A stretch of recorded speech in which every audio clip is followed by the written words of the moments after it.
şərtlər, riyaziyyatdan belə bir buraxılış sualının izahına baxaq. P parametrinin neçə tam qiymətində x kvadrat çıx px plus 16 bərabərdir 0 kvadrat tənliyinin həqiqi kökü yoxdur. Deməli, əvvəlcə biz yazaq ki, diskriminant sıfırdan böyük olduqda bunun iki müxtəlif kökü var.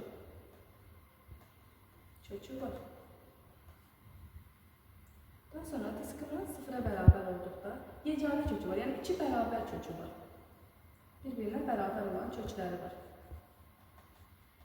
Diskriminant sıfırdan kiçik olduqda isə həqiqi kökü yoxdur.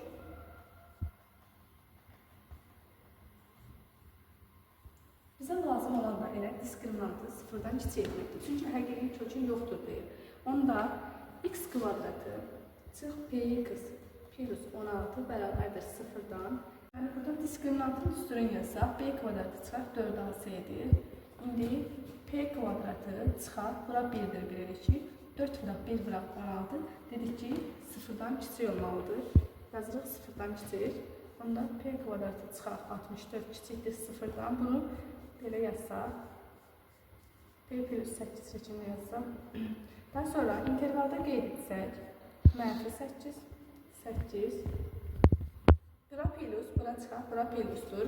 Bizdən istənilən tərəf -8, 8-dir.